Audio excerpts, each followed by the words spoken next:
Welcome to episode 39 of Crave the Book. In today's episode, Amber and I cover chapters 90 through 93 of Tracy Wolff's Crush. And in this episode, we have big tension with Cyrus in the circle as Grace challenges for inclusion and a seat on the circle as the very last gargoyle. So without further ado, let's go ahead and get started. Whoop whoop! We are on episode 39. Episode 39. We're gonna do chapters 90 through 93. I don't know what that was. I don't know what that was anymore. That was you saving your voice, apparently. Yeah, I'm supposed to be saving my voice because I have a lot of recording to do today, unfortunately. As is the life of a YouTuber. Ha, ha, ha. But for now, we're going to talk about Crave for a little while because we've got some exciting things to talk about.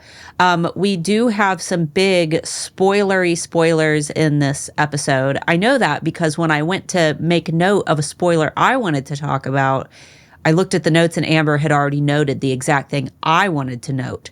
So Amber, why don't we get this show on the road, since I know both of us are limited on time today? Do you want to let our listeners know what sound they should listen out for if they don't want to be spoiled?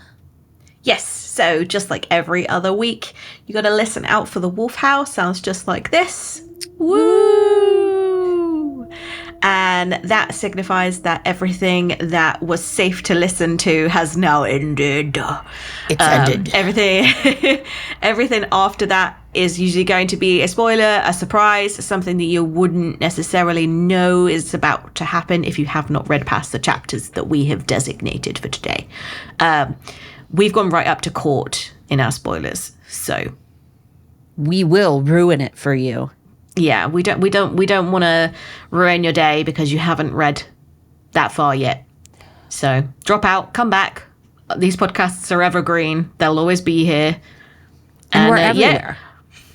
Yeah. I'm wondering whether anybody starts to re-listen to them because they've run out of content.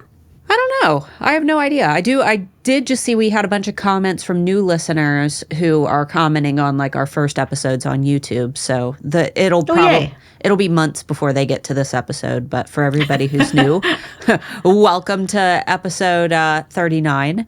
Lots of fun. And we're almost done with Crush. And then we can start Covet, which is going to be really exciting.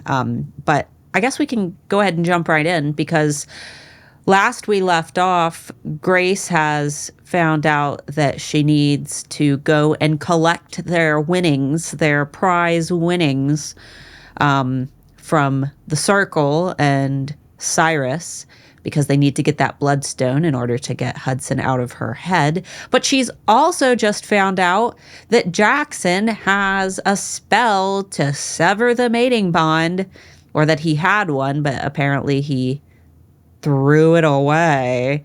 And now she's feeling very confused and upset because he was willing to basically divorce her in order to get his brother out of her head. And she's just left with icky feelings. And now they got to go collect the bloodstone from Jackson, from his parents, who just, Hudson screaming, "They want to kill you. They want to kill you." Jackson's like, they want to kill you. But also we need to go down this purple carpet to go and meet these people with all the pomp of a British ceremony. It's like they're going to the BAFTAs, but it's at this secondary school. Sure. It's weird. Whatever Amber just said. Crumpets and the tea, BAFTAs. right? Yeah. The BAFTAs, like the Oscars, but we have British awards. British awards. And the golden crumpet goes to golden crumpet. It should definitely be a trophy. I would enter a competition to win a golden crumpet. I want the golden crumpet. Is it full of holes, little? It gets all dusty on the shelf. You have to clean out your crumpet holes. Anyway, your crumpet holes. We call those the nooks and crannies of our English muffins, which are harder, sadder English or harder, sadder crumpets. Anyway, after this big long talk where Hudson is talking about how Cyrus, he killed all the gargoyles in front of everybody. Like, he didn't do it in secret. He killed them all. And then he killed everybody who opposed him. My first thought was like, okay, why is Uncle Finn just kind of allowing Grace to walk up and accept this award? Like, is he not at all suspicious, especially after what we find out in court, which I can't talk about now, but if anybody's going to be suspicious of Cyrus, it should be Uncle Finn. Why is he okay with this? I don't know. Unless it is that kind of overlord power that you can't really just avoid. I mean, he could be like, Grace is sick. She's on her period. Like, there's so many things that they could say. She has cramps. And no man would dispute that. Yeah. Apart from a vampire. He's like, more the merrier. Join us. I'll grab my shot glass. Oh. Ew. Gross. I love your next note because I was going to note this note. And then I opened up the doc and I was like, oh, her note's better. I had no idea what either of the words meant that were. And I know quite a lot of words. I consider myself a little bit of a nerd. But I didn't know what lascivious meant. Which is how Cyrus was looking at her, right? He wasn't. She said that he looked at her and she immediately got the ick. Like, she got all like icky because he was looking at her not in a lascivious way but in an avaricious way. So not in like a sexual way, but in a I want you. I want you, but for your wealth and material gain. Like, she's essentially his sugar daddy. I think it's just the power of knowing that he's killed all of the gargoyles. It would be like a trophy hunter. Like, I have killed all of the rare purple lions and I've killed them all except a new one has just emerged and I will be the only person who owns the last living one. Yeah. Like, I think it's like a sick kind of. Yep. Greed. And no one in the crowd or like the audience have any qualms about it as well. Well, obviously Jackson and Hudson have something to say, but like Uncle Finn, Macy, they all hear it and nobody goes, no. Yeah. No. Yeah, it is just Jackson and Hudson. Yeah, and I think that the funny part is, first of all, they accept the award and the crowd cheers and Cyrus is like, and did you all see Grace, Gives a play-by-play. Yeah, he gives the play-by-play and the crowd is cheering and then he's like, and by the way, we're going to take Grace to protect her and teach her how to defend herself. And the crowd is still just like, yay! It's because she's vulnerable and everything. But meanwhile, nobody likes her, so it's okay. And at the same time, like, why is Jackson at that point the only one who's like, no, you're not? Like, hang on a minute, what? Like, the whole team could be jumping up. Finn could be jumping up and saying no, but it's just Jackson. Like, yeah. It's like, I thought that in-laws were supposed to hate the person that their son is dating, right? Is that not right? Yeah, that's how it's supposed to be. They definitely don't want to take them home. Yeah. Like, they're doing everything backwards. They're meeting her. They're going out of their way to go and meet her. And then they're like, you should come home with us. We want you to live with us. We want to adopt you. You could be our pet. That's why I put in my notes. As the cat says, I must take this mouse home with me to teach it how to protect itself. Yeah. I wouldn't want to go and live with them. Yeah. Even just from the interaction that we've had so far, without knowing everything that happened afterwards, I'll still be like, no. Delilah. Do they think that there's no way that she could escape? Like, at some point, she's just like, bye, Macy, make me a portal anywhere. Yeah, like, just slip away. Like, I mean, are they Uncle not? Finn, you need to make sure I don't go with them. Have at it. You're a wizard. She could just go into Macy's tunnel, like her pretty secret tunnel that only Macy knows about. She could just like hide in there, like huddle down.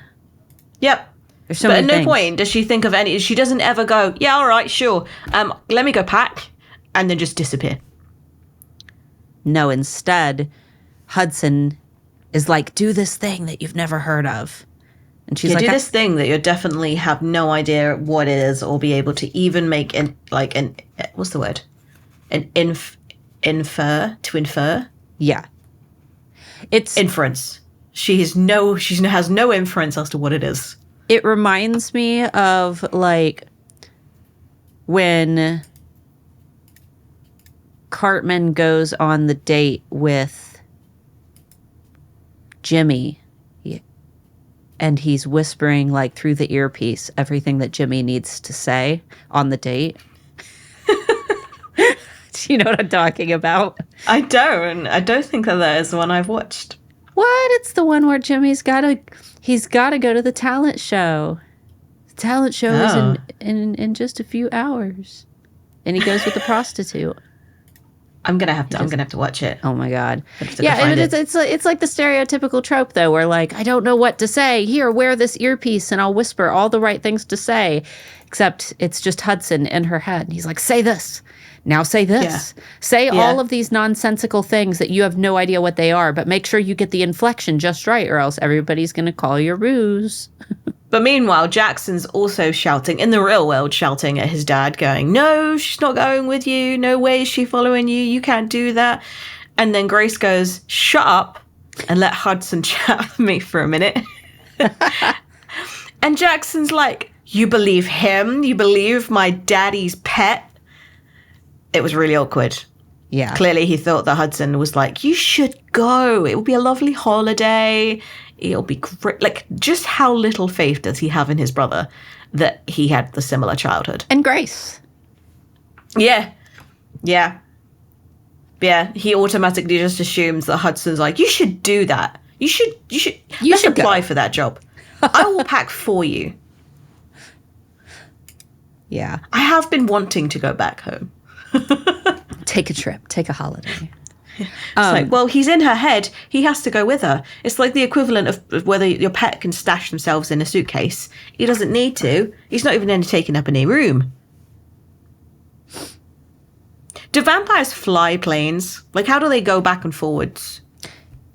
I mean, they almost would have to be on a plane. They can't. They're not like the vampires from Twilight. Those vampires can just walk across the bottom of the ocean. They sink and they just can walk a straight path through the water. But no, I think that think that they would need a compass, right? Because there's no way that my directional ability would mean that I would be walking in a straight line. You'd think you'd walk in a straight line, but you would just be keep on circling and going around in circles. Well, yeah, because you also have to consider that while you're walking a great distance, like across the ocean, the Earth is also turning at about 15 degrees. So either way, and the sea floor is not flat. No, it's mountainous. It's like you keep walking, and then you're like, oh, the Mariana Trench. You slowly float to the bottom. And you can't see anything. You open your eyes, and any form of light is an anglerfish. Like you've got no hope. At that point, I suppose, yes, you are probably the most deadliest predator on Earth. Doesn't mean that nothing could eat you. That's true. That's true, because your skin would be all soggy by that point. Like, you'd be tasting the skin of a killer baby. It's all waterlogged and pruny. So yeah, I look like a raisin. Sexy. There was one note, and I mean, it's kind of a spoiler, but it's also a hint. I won't say what the spoiler is, though, because we automatically know. Mm-hmm. But Hudson said, because Grace was you either challenge them to inclusion, or my parents' dungeon, or it's my parents' dungeon. And then he says, I've spent a lot of time down there myself, and I have to say it's not a place you want to call home. And Yeah, I read that. She never pries about that either. She never actually asks him about that. It's like, wait, you stayed in a dungeon? Yeah, and then Court, it's like this big shocker. Like, what? You were in a dungeon? Even though he totally already told you? Yeah. Like, if anybody else said that about, like, their childhood to you, you'd be like, hang on, rewind. What? You stayed in a dungeon? You lived in a closet? You slept in the basement? What? Yeah. Like, what? Yeah. Like, I am surprised that not as many characters have empathy for Harry Potter, because the moment that they find out that he lives in the cupboard under the stairs, you get a sense that family life is not that happy. Yeah. And you're like, do you need a place to stay? I mean, I don't like you, but I can sort something out. Yeah, if you find out that somebody is literally like abused, like, I mean, even if you don't care for that person, you're not just going to be like, oh, it sucks to be you. See you next summer. Bye. Maybe we're just more empathetic than others. Maybe everybody else is like, no, I don't want that little weird kid with the glasses in my house. Oh, God. Anyway. But yeah, so she challenges Cyrus for inclusion, and she kind of copies verbatim what Hudson is telling her. He's like in her earpiece. Like, except for the parts that he tells her not to say because it'll piss Cyrus off. Yeah. And then all of a sudden, Hudson suggests that she goes for this, essentially a Luders competition, but she needs a mate to be able to challenge for inclusion, which is winning a seat on the circle. And immediately Jackson's like, good thing she has a mate. And I'm like, oh, you're on board now. You want to join in on this idea now that you know that it's going the right direction. I see. Now he's a success hype person. He's like, oh, I see this trendy thing happening. I better jump on that. Even though 2 days ago I said, oh, I hate Reebok. And you're like, yeah? Who's wearing Reeboks now? He's asserting his male dominance, which, I mean, to be fair, Grace very soon like shuts that down after this scene. She's like, shut the hell up. Like, yep. But they find they find out there's like to challenge the circle, essentially you don't have any like safety bracelets or barriers. Like, they have no idea where the portals could send them and things like that, because Luders wasn't death-defying enough. They've just removed all the safety precautions and gone, yeah, killing kids, that's okay. We can do that. Yeah, if they want to be powerful, they gotta show their ass. They gotta win a game of sports. Yeah, they gotta. Can you imagine if our prime minister had the Queen? Yeah. It's like, I challenge you to a game of Rummy Cup. It's like American Ninja Warrior. Have you seen American Ninja Warrior? Yes. But I like to think of the idea that the great nation's leaders had to earn their rightful place by a game of Uno. Like, just something really just silly. They can't do it. They can't do it with something that actually requires like bodily skill, because then it would just be like a bunch of jacked Putins who would win, like the best leaders wouldn't be able to win. There would only be like, our world would be ruled by like bodybuilders. And not to say CrossFit people. Yeah, CrossFit people, and nothing against CrossFit people, but when we say CrossFit people, all of you have something in your head right now, and that's exactly the problem. That's mean. Hey, I've been one of those people. Well, I haven't been a CrossFit person. I've been a bodybuilder person. I've not been CrossFit. However, I've been around a lot of CrossFit people. And I would say about 25% are exactly what they're advertised to be. And I'm not willing to take that risk when it comes to our world leaders. No. We need someone who has brains to run. They don't have to be the strongest. We need to have somebody who has brains. They don't need to have somebody who can run a marathon. I'm like, sure, if they want to do that on the side, but running a marathon isn't crucial in scheduling and planning a nation. Amber, have you been to America? Have you seen our leaders over the last few years? Yeah, but all of them, both sides. Trump wasn't running marathons either. I mean, nobody is. All of our leaders in America are just old. Yeah, they're just old farts. It's okay. Mine says things like a slippery wet otter and things. So yeah, but she's cute. Ours haven't been cute. Yours is at least cute. Everyone's like, oh, look how cute she is. See, this is where we went wrong. I was talking about Boris Johnson. Oh, well, okay. Well, then and you're like, but he's cute. He's cute with his little fuzzy hair and his not knowing how to use an umbrella. Bless him. Oh, God. So I love when Grace says, we're fucked, aren't we? And Hudson and Jackson both at the same time say, definitely. That was a Weasley moment. Like every once in a while, things just wiggle in. And that was it, where I can see it when if these become movies, I can see both of their heads turning over, looking straight at Grace at the same time and going, definitely. Yeah. Yep.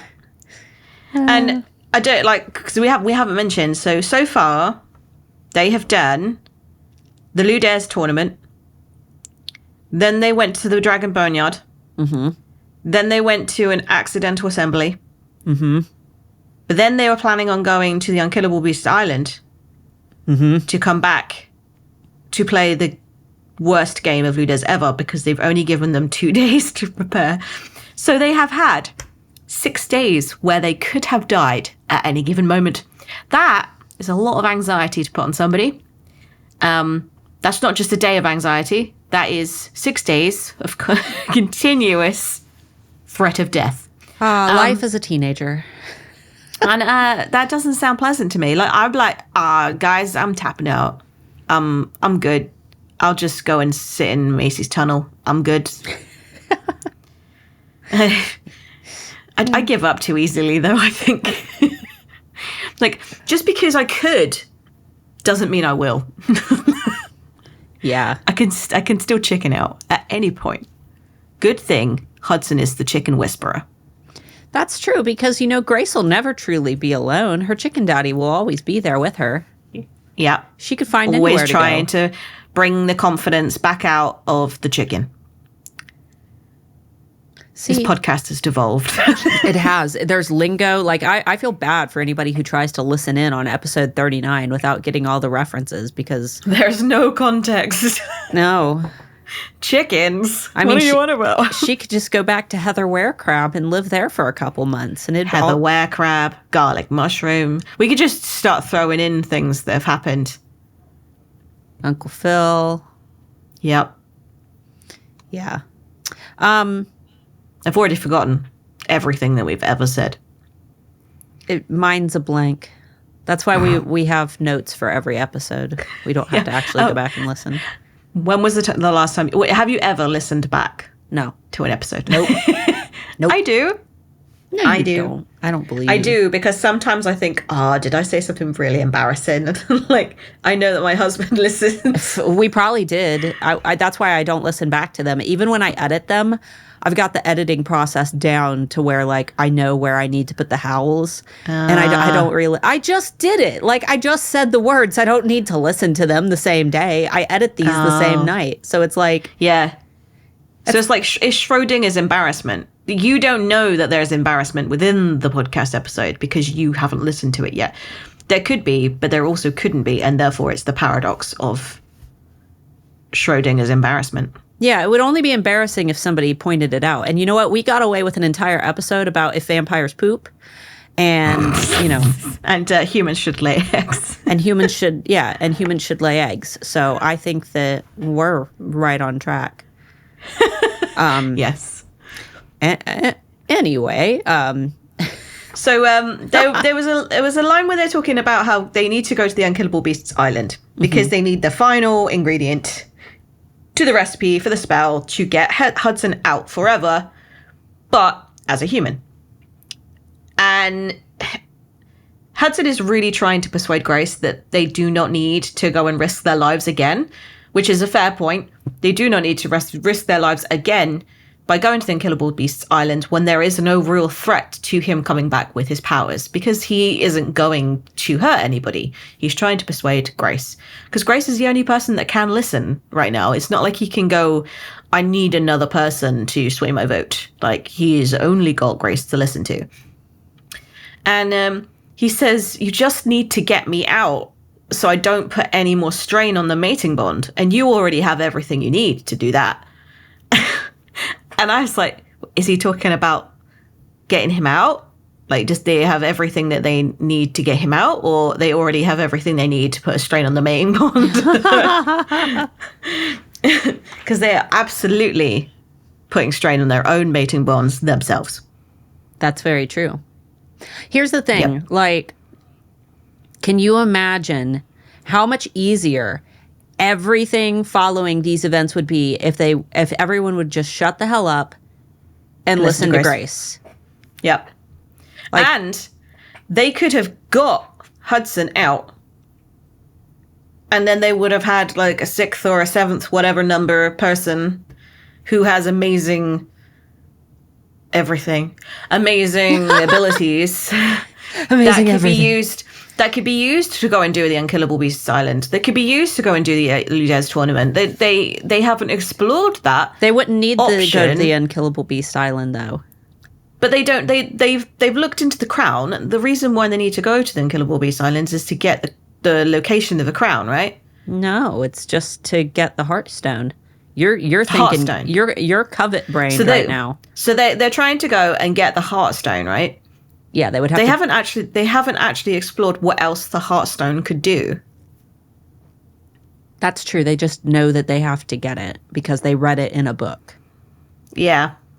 Which what book did they read this in? Just knowing what the Unkillable Beast is, you know, spoilers aside, like who wrote this book?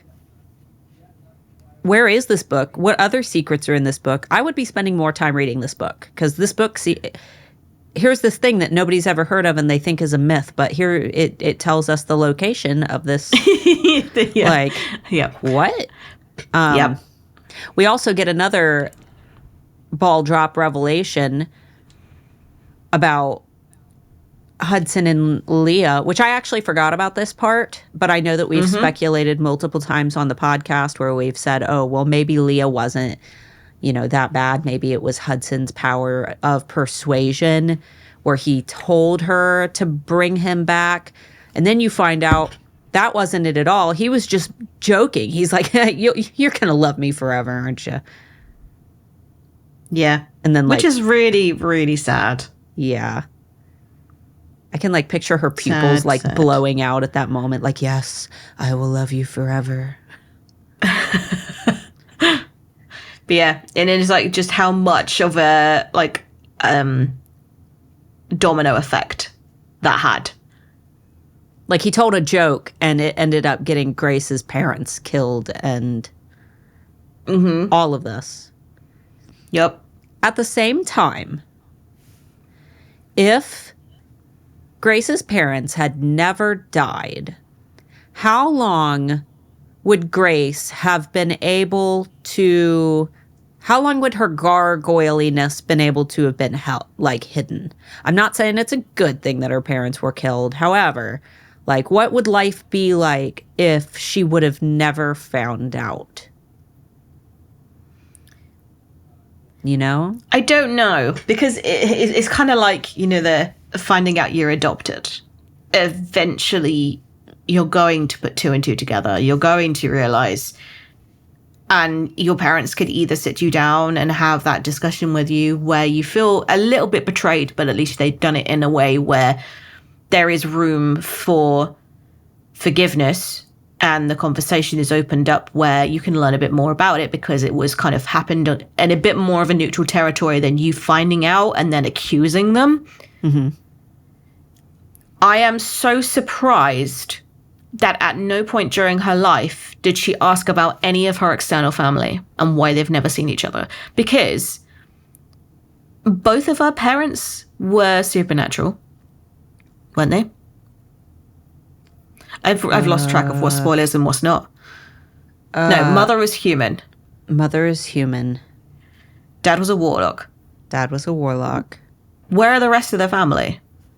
Did they just cut off ties? Because apparently she didn't have anyone to stay with. Was it just them in their like secluded little house? I think so. It's just them, and then Finn, who is her dad's brother, and Macy, who she hadn't seen for a decade, and Regina, whatever Macy's mom's name is, like that's it. Who had disappeared. Yeah. Like I'm just like, at some point you would be curious as to why family seems to just disappear. Unless she was just so naive and hyped up on her family and love and everything. She didn't notice. But I don't know. I would be curious. I would be like, so everybody else seems to have an extended family. Do we? Where are they? And if my parents would say like Alaska, I'd be like, can we go? I want to go to Alaska. Alaska sounds cool. Well, Macy, would you not ever want to go? Alaska sounds cool. Yeah, I mean, I would want to go to see the Northern Lights, and I mean, I would want to go for the wildlife and stuff. It's actually on my bucket list. We could have gotten stationed there, but everybody that I've talked to who has been stationed there was not happy there. So it would be more like I would be fine taking a quick trip. But yeah, she's hung out with Macy like as kids, right? She said that when they were little, did they hang out? Did they go to Alaska? Did Grace's family take her to Alaska, or did Macy and her dad go down to California? I have no idea. I just think that this is such a weird family dynamic that at some point you're going to be curious and ask, like, where are they? I don't know. And Macy clearly knows. Unless, like, Macy doesn't want to have a human cousin. I mean, she acted like she was happy, especially, you know, being excited that Grace was coming to stay with her. She seemed like she was excited about it. But they didn't talk to each other, did they? No, not since they were kids, I don't think. I don't think that they kept in like contact, because Macy still projected all of the things that she remembered about Grace being a child and assumed that Grace still liked those things, like hot pink. So but at that point, you've got nowhere other things to go. Like, if you know that your child loves fish fingers, chips, and peas, and then you meet them in a decade, you're like, well, I could either go for what I know is correct, and they can correct me if I'm wrong, but it's better than guessing. Yeah. Because there is a whole world of food. Whereas at least if you go with what you know, that they definitely liked at least at one point in their life, you can't really go too wrong. I don't know. Remember when you came for Amber came to the States for Thanksgiving, and remember we watched Just Friends together, and after Ryan Reynolds went from, you know, being chubby to, he was chunky, he was a chunky boy, to being all like supermodel-y Ryan Reynolds-y. He went back to like his little hometown diner, and the waitress is like, I'll go get your favorite for my little chubby bunny. And she brings out this giant like chocolate sprinkle M&M covered stack of pancakes. And he's like, I haven't had a carb in like 6 years. Like you can't always, you know, use a frame. Yeah, but at that point, she didn't ask what he wanted. There was a menu there. Yeah, that was rude. That was a rude assumption to make when you look at someone who used to be unhealthy, because at that point Ryan Reynolds' bodysuit was not a healthy level of body mass index. And then she comes out with something when she sees that he's obviously had a complete lifestyle change. It would be equivalent to, okay, you know, this person, this alcoholic is now, they've gone through AA and they've gotten sober and they've gotten clean, and then you decide to come out with a glass of whiskey. Shots because you know, you remember that they used to like to do that. It's Just a big assumption. But also there's not just like what you used to like, but also there's a certain age progression. If I gave you, I don't know what your equivalent is for like baby food, but like we have like barley rusks and things. Like they're like cookies, but they're made of like digestible material for children, right? We have those. I freaking love them.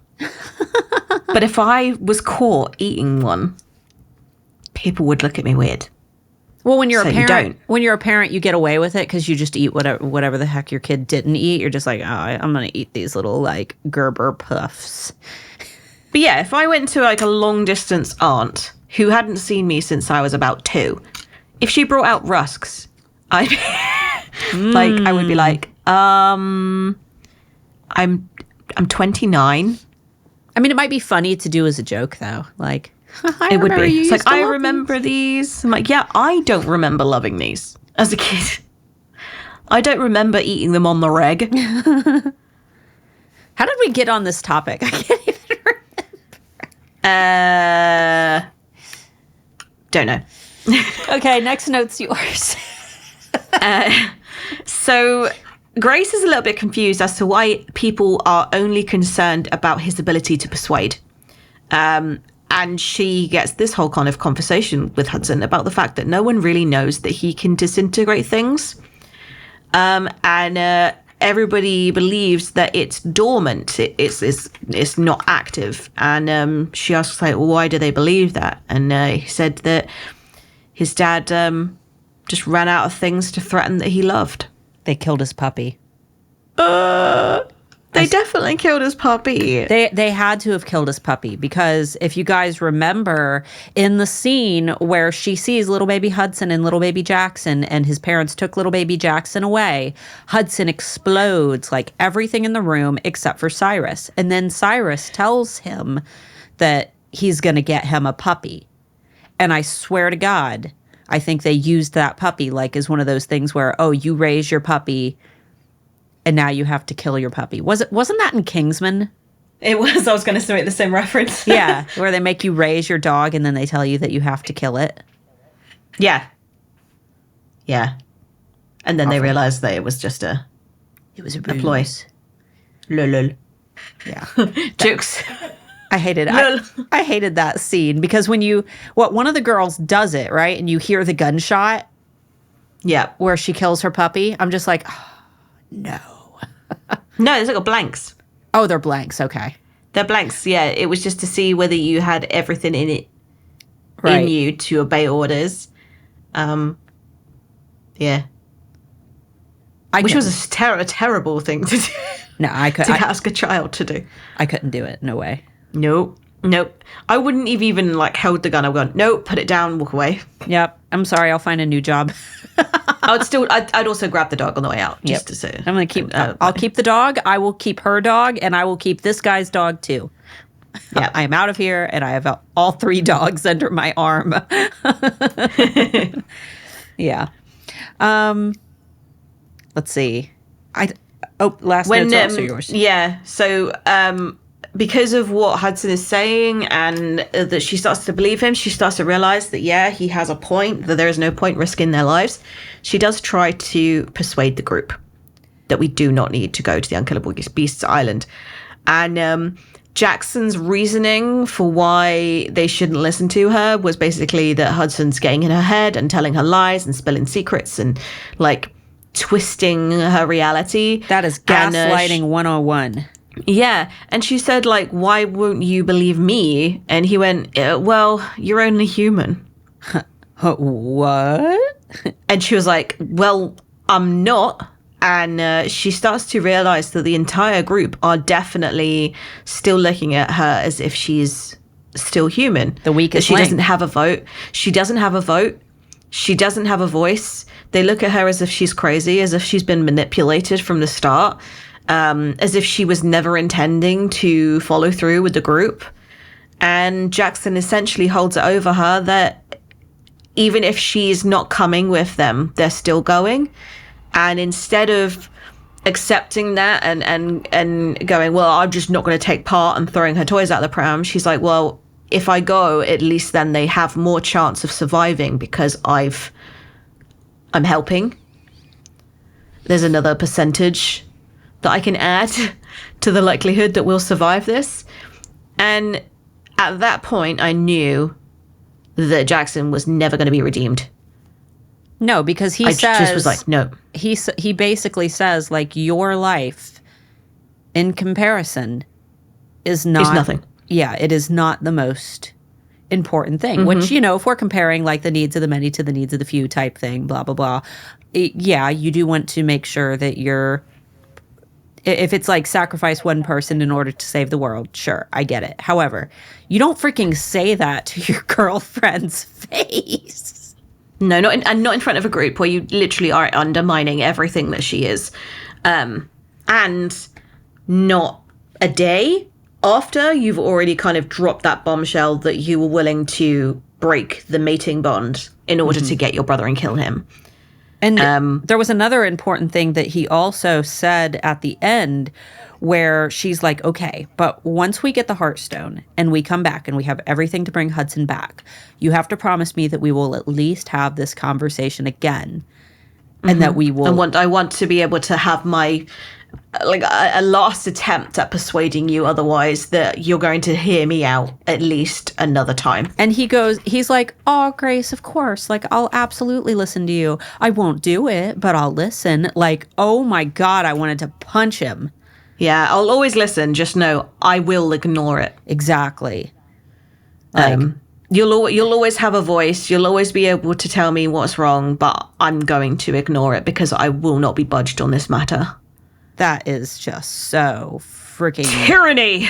Ugh. God, this is about the point where I hated him. I hated him.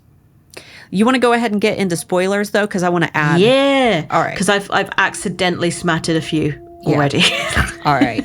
So whoopsie. Woo. Okay. So you're you go ahead because I want to add on to what you have.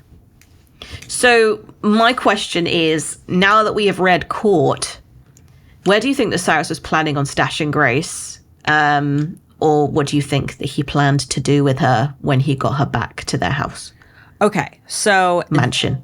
Rowena Macy's mom has been in their dungeons...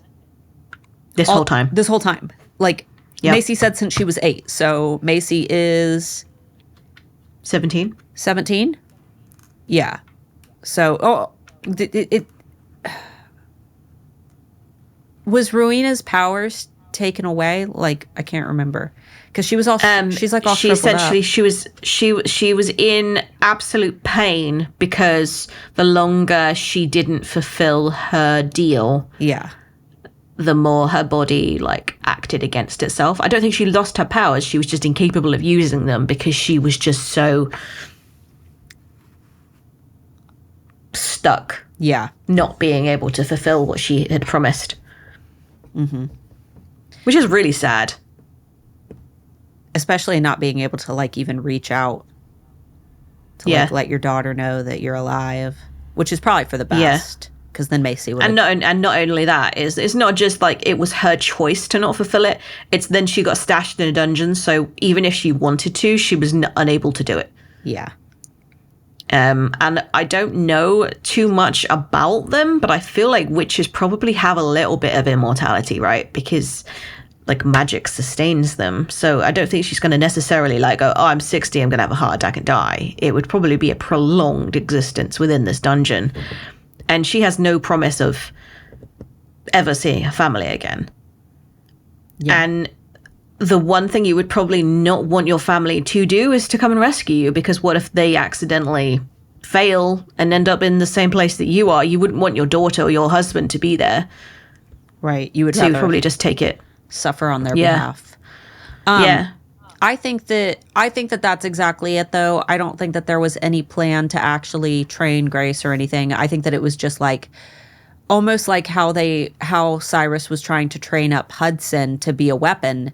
He probably would have seen if she had any benefit, if she held any of the original powers that, you know, the past gargoyles held, and if not, then he would just have one to keep. One, I don't think he would have killed her, but I think he would have kept her because, I mean, he could have killed the Gargoyle King, but he didn't.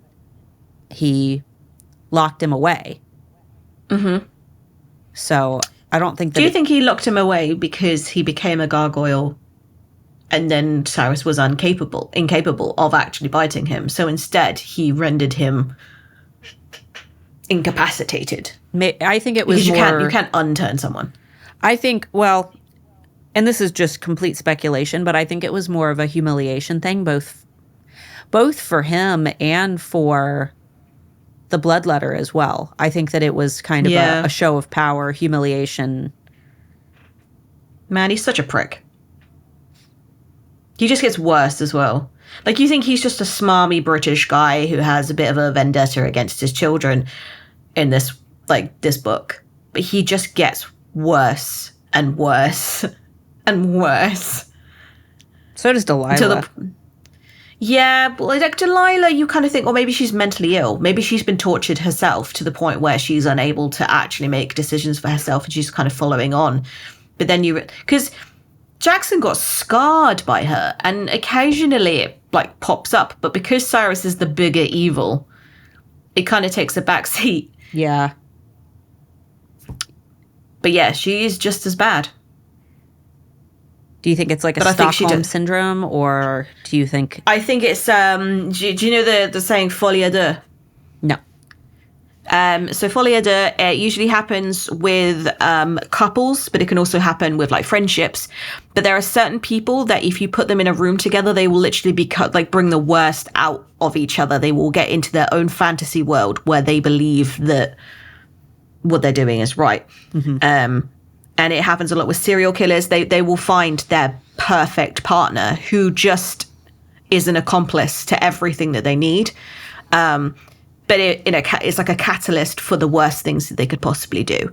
And I think that probably they got mated because they were so similar in the way that they thought.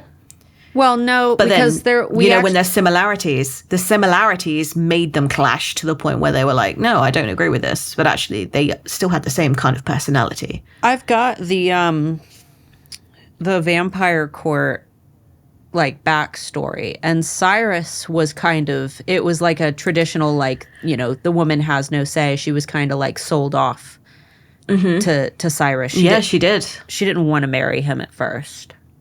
And he called her a dog. Yeah, she was not on board for it, but then she kind of saw him and got that like mating bond. Well, I think it was kind of and I think it was also like that horny intimidation where like horny intimidation. Yeah, where you're like, I'm terrified, but for some reason so hot. It's so hot. So hot right now. Yeah. I think it was a little bit of that as well. All right. Last spoiler. I was like so excited to make the note of this, and then I clicked on it and I was like, she already got it. Yeah, that's my fault for reading first. I know. I normally am the one to read first, but you've read first the last 2 times, so. I have a bit more of a flexible schedule than you. Right now you do, yes. Yeah, so they're talking about the like pros and cons of bringing Hudson back. Obviously, Grace is the only one with any pros. Everybody else is like, no, it's awful. It's terrible. He's going to try to take over the world. He's going to kill everybody. And Grace is like, but one of us could die. And Xavier's immediately just like, it's worth it. The thing is, at least he said it. He was the one character to say, like, it would be worth it. I am willing to sacrifice my life. And he does. Yep. Poor Xavier. Poor Xavier. I actually feel like everybody else is worse off because Xavier's dead. I think Xavier had a whale of a time. I think Xavier got to do what he had destined himself to do, that he always wanted to help bring Cyrus down, and he thought that he had. To him, because both me and Starla, like, we don't really believe in anything like after death. I mean, maybe in this world there might be, maybe in the supernatural world there might be. I don't know.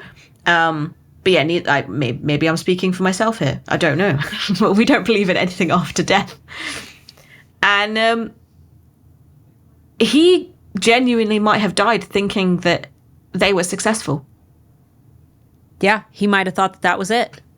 That they did it. He might have thought that he did, like, you know, like that final pass, that final blow where he thought, oh, well, I just need to sacrifice myself and we will succeed and we will do it. And he died before even finding out that the whole mission was a complete and utter fuck up.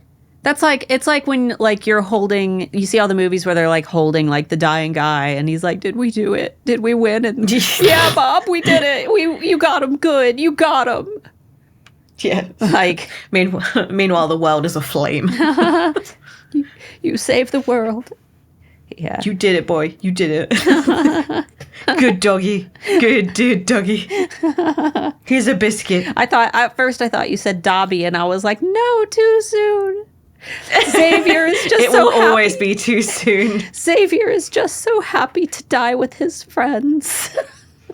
I think the worst part was the storyline arc of Macy and Xavier being just completely axed. I know, because she was so happy. And what's sad is, like, Xavier didn't get a moment. You know, most characters in a book, when they die, they have a few moments. They get to say some last words. It was worth it. Yeah, Xavier was there, and then, like, he got splattered. It was Xavier existing and then Xavier gone, which more times than not. And it was absolutely preventable. Yeah. They could have just simply not freaking gone. Or, I know this sounds really dumb. Grace, what the hell are you doing? How could you have not known that was a gargoyle? Well, yeah, like a large stone creature. He's like, even if you didn't think that it was necessarily a gargoyle, you'd still think, hang on a minute, this is probably a creature with feelings and emotions. But no. They go in and attack. Kill it! Like dum-dums. Maybe it's just an American thing. They just... Kill it! Gotta kill it. A thing, kill it! It's a thing that's different from me. I don't like it. Kill it! Yeah. That's Meanwhile, all the Brits of the world going, a hedgehog! Come home, live in a box. I'll feed you peanut butter and you can live with me for... Oh, it's dead. Oh. See, that's most Americans... I would say are like that, where we're like, oh my God. Like, for example, a few weeks ago, we saw this little baby, like, gosling all alone, no mama, on the side of the road on our busy, busy street. And I told Mark, I'm like, let's pick it up. Let's go get it. I will be its mother. He's like, the mom is probably around here somewhere. I'm like, no. You don't want to get with an angry goose. I'm its mother. We should call it Ryan. Ryan Gooseling. Ryan Gooseling. Yeah. Oh, but I could swing this story by just mentioning maybe perhaps you see a baby raccoon. Mm-hmm. Would you adopt it? A baby raccoon, absolutely, as long as the mother isn't there, because mother raccoons are they're not very friendly. Not at all. I'd love a raccoon. Oh, they're cute on camera. The pet ones, the domesticated ones, are super cute. Yeah, we don't have them at all, so any is cute. Like, you look at our badgers and go, oh, it's adorable. I'm like, no, they're vicious little suds. They'll chase you. They'll chase you down the street, raccoons. Grunting and snoofs. Yeah, but at least our badgers look like they're attending a wedding. And yours literally look like burglars. What are raccoons? They're little tiny feet with like little eye masks.